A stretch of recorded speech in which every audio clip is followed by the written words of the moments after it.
This course provides a detailed description of the MIPS coherent processing system from a programming point of view. This class is designed for software programmers. It will give you an understanding of the additional programming interfaces for a MIPS coherent processing system. This introduction covers an overall description of the coherent processing system as it pertains to a MIPS multi-core implementation. Additional sections cover programming details on global configuration registers, global interrupt controller, the cluster power controller, a booting of a MIPS CPS system, segmentation control and EVA, and additional changes. To get the most from this course, you should already be familiar with how to program a MIPS core. If not, you should view the Programming a MIPS Core class. If you're using a multi-threaded implementation, such as the MIPS 1004K, you should also be familiar with how to program a multi-threaded core. If not, you should view the programming extension for the MIPS 32 MT Core class. Both of these classes can be made available to you through your MIPS support portal. This class covers programming issues only and is most suited for system programmers.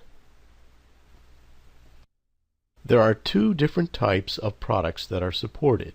One that contains multi-threaded cores and one that contains non-multi-threaded cores. There is no mixing of CPU cores within a CPS. Each core has been enhanced to support a coherent processing system. These enhancements include a messy coherence protocol that has been implemented to ensure coherent caches for all cores in a coherent domain. You can control the coherent state of memory by selecting cache attributes, defining regions of memory that have different cache coherency attributes, and by controlling which cores belong to a coherent domain. For performance reasons, the data cache tag array has been duplicated. This allows the normal operation of the data cache in the execution pipeline without interference by coherent requests from other cores or devices in the system. Coherent requests are routed to each core through a separate port called the intervention port. This allows for the snooping of a processor's cache. Each core in the system can be treated as an independent processor or part of what's called a coherent domain. As part of a coherent domain, a processor will maintain cache coherency with other processors in that domain.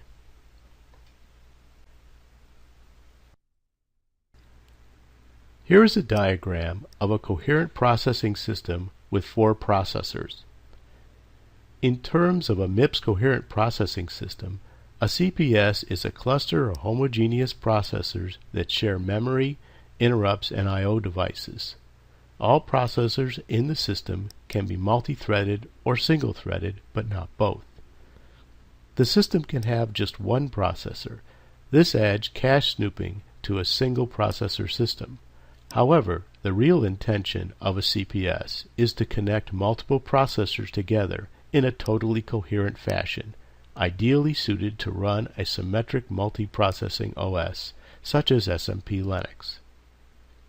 To accomplish this, the system contains a coherence manager. This allows each processor in the system the same view of memory. The coherence manager is responsible for establishing the global ordering of requests from all elements of the system and sending the correct data back to the requester. It supports cache-to-cache transfers, so if a read request hits in another processor's L1 cache, and that line is in exclusive or modified state, it will return the data to the CM and will be forwarded to the requesting CPU, reducing latency on the miss. To further improve performance, it supports speculative reads. This means that a coherent read requests are forwarded to the memory interface in parallel to the lookup in other L1 caches. This is speculating that the cache line will not be found in any other processor's L1 cache. If another cache was able to provide the data, the memory request is not needed. The CM will cancel the speculative request, dropping the request if it has not gone out, or dropping the memory response if it has already gotten one. And it has a 256-bit interface to the L2 cache controller, allowing a full cache line transfer. Connected to the Coherence Manager is a global interrupt controller. It can control from 8 to 256 interrupt sources, configurable into groups of 8. It can map any external interrupt source to any processing element. It can also map local interrupts such as the timer and performance counter interrupts to interrupt vectors. It provides a mechanism for sending interprocessor interrupts. The optional I/O coherency unit is a customizable block that connects I/O devices on a system interconnect to the Coherence Manager. With the IOCU, transfers from devices maintain coherence with the processor's caches. The optional L2 cache controller is attached between the Coherency Manager and the memory bus to improve memory performance. There are two additional blocks that can be added to the CPS. ITC unit allows the sharing of a semaphore and messages between any execution unit within a CPS. The Cluster Power Controller, or CPC, manages static leakage states and dynamic power consumption based on the system-level power states assigned to individual components of the coherent processing system. Each processor in the coherent system is its own power domain and consists of a power sequencer to control reset, isolation, and power rail enables. This sequencer is programmed by the Cluster Power Controller. The CPC provides global setup registers as well as local core configuration registers. The CPC controls the power mode of the Coherency Manager, which it can power down when all processors go to a power down state and all coherent activity has been stopped. First, it is important you understand the messy cache line protocol. It is how the system determines which cache has the most up-to-date copy for the data. M is for modified. It means that this cache has a dirty copy of the cache line, and the line is not present in any other L1 data cache, making this line the only up-to-date copy of the data in the system. E is for exclusive. It means that this cache has a copy of the line and the right to modify. The line is not present in any other L1 data cache. The line is still clean, meaning that it is consistent with the value in the L2 cache. S is for shared. It means that this cache has a read-only copy of the line. This line may be present in other L1 data caches, also in a shared state. The line will have the same value it has in the L2 cache or memory. I is for invalid. It means that the data in this cache line is not valid and replaceable. When a processor is part of a coherent domain, each L1 cache in that domain is connected through an intervention port. The intervention port is used to snoop caches in the domain to see if other caches have a copy of the data being requested.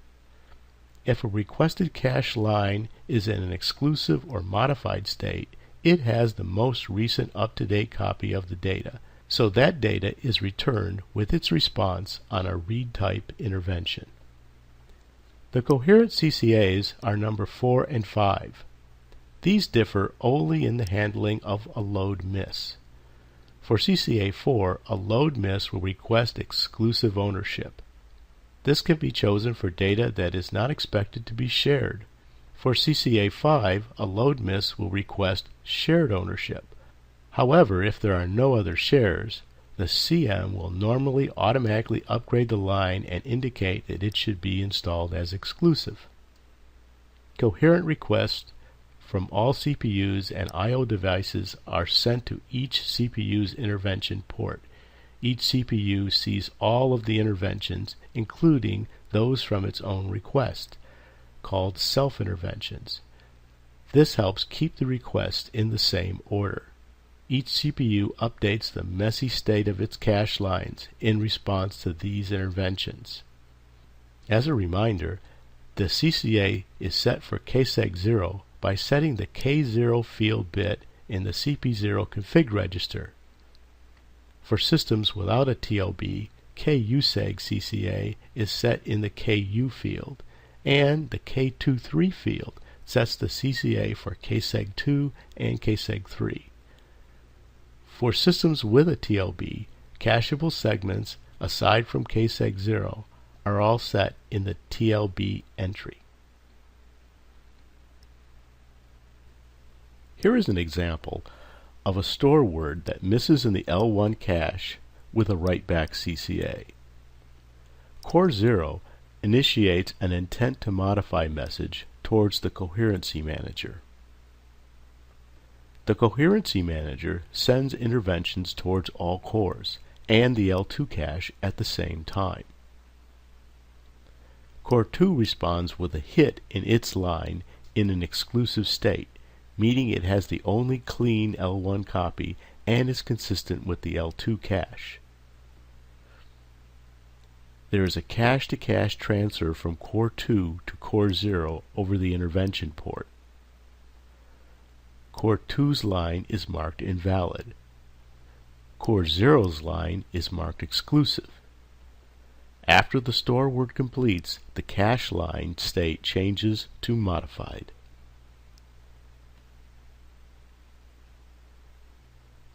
Here is an example of a load word miss in the L1 cache of Core 1. The core initiates a no intent to modified message towards the coherency manager. The coherency manager sends interventions to all cores. Where Core 0 responds with a hit, modified. The coherency manager now initiates a write-back of the modified line and moves the line data from Core 0 over the intervention port to the L2 cache.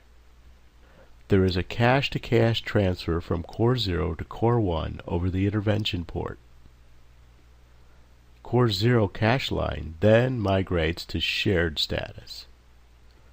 Core 1's cache line is marked also as shared. The load word completes. Here is an example of a store word that hits on a shared L1 cache line of Core 0 with a write-back CCA. Core 0 initiates an intent to modified message towards the coherency manager.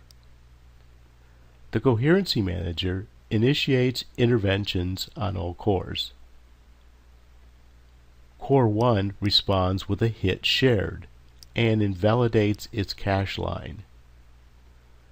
Core 0 upgrades its cache line to exclusive. After the store has been complete, the cache line status migrates to modified.